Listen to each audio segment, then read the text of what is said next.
Welcome to the Man of Recaps. This is Attack on Titan, Season 4, Part 2. Part 1 left off right before our big battle as the forces of Marley were coming to the island of Paradise for a counterattack. And leading the assault is our old friend Reina, who is the armored Titan, and he and Eren have an epic rematch. And meanwhile, Eren's half-brother Eren Yeager, who was blown up at the end of last season, but he has Titan healing, he's fine. Captain Levi Ackerman, not so much unfortunately. Hanji manages to get him to safety though. Anyway, Zeke comes to join the battle as the Beast Titan, but remember, he's fighting against Marley now. Zeke's real goal is to touch Eren, uniting the founding Titan with a member of royal blood. They can actually use its power. He wants to sterilize all Eldians, thinking that's the way to end their suffering. But if these two touch, they could also use the founding Titan's power to unleash the million Titans that make up the walls and destroy the world in an event called the Rumbling. So Marley's main goal is not to let that happen. They blast Zeke to take him out, but he's not dead, so now he has to play his trump card. He screams, transforming all the Paradise Eldians that drink the wine spiked with the spinal fluid into Titans. They rampage on the Marleyan forces, and for the first time since the early seasons, we've got a Titan attack. Now remember, little Falco accidentally drank some of the wine, so he's a Titan too now and rushes over to attack Reina. But wait, who's this? Come to sacrifice himself to save Reina. It's their other friend who has the Jaw Titan,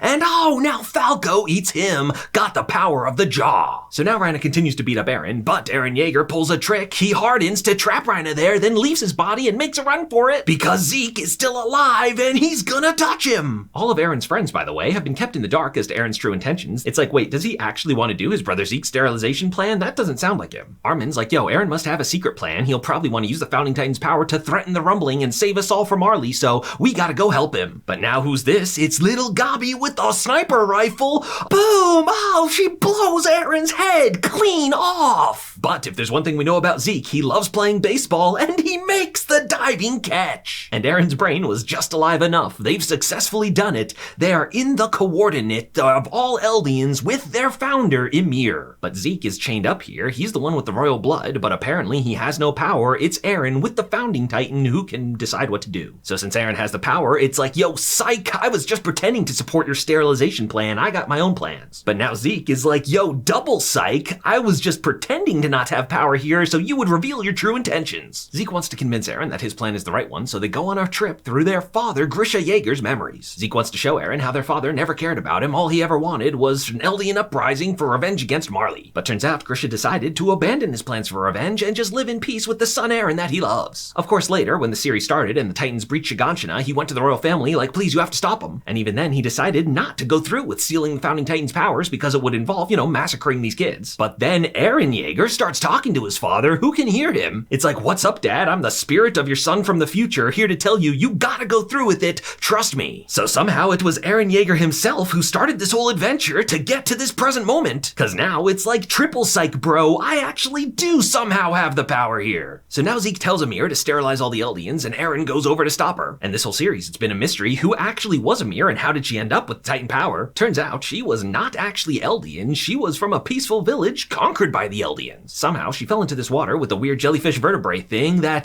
turned her into the first Titan. But Ymir spent her whole life as a slave. She only knew obedience to the Eldian King Fritz and so used her Titan powers to join his army and help conquer the world. In fact, she had King Fritz's children and one day sacrificed herself to save him. To keep the Titan power, they had her children eat her, and that's how we got the 9 Titans. And the spirit of Ymir lives on here in the coordinate, still a slave to the royal family. So now Eren grabs her like, yo, it's time to stop being a slave. It's time for you to fight back. And she's like, you know what, bro, you're right. So somehow she passes the founding Titan power to Eren. And now we realize Eren's true plan is not to threaten the Rumbling to keep Marley away, but to unleash it right now. Yes, the walls are coming down. 1,000,000 colossal Titans headed to the mainland. The Rumbling is here. As for Eren himself, he transforms into the biggest Titan yet, and we don't get a full shot of it, but it's apparently a weird slithering thing. And now Eren psychically talks to all the Eldians like, hey, what's up, guys? It's like, look, the outside world hates us, and that's just not gonna change. The only way my home, the island of Paradise, can ever really be safe is if we wipe out every other person on the planet. And yeah, I mean, that's obviously awful, but it's rough because he's kind of right. So the Rumbling is happening and doesn't look like anyone can stop it. Remember in part 1 of the season, the Yeagerists led a coup to take over Paradise. They're led by this red-haired guy, Flock. And they're all real happy. They're like, yeah, we can live in peace and restart life on Earth. But unfortunately, he's got kind of a dictator vibe and executes anyone not on his side. This leaves any Marleyan survivors like Peak the Cart Titan as enemies of the state. And also enemies of the state are Commander Hanji and an injured but alive Captain Levi. It's like, yo, we're not with the Yeagerists, let's be allies. Jean seems like he's sided with the Yeagerists, but when they bust on in there, oh, they eat him. But actually it was a rescue, he was working with them, and all of Eren's friends are in on the plan. And they recruit another old friend, it's Annie. Yeah, when Eren took down the walls, he undid all hardened Titans, including her shell. So for almost the whole series, she's been sitting there in the basement, but now Annie is back.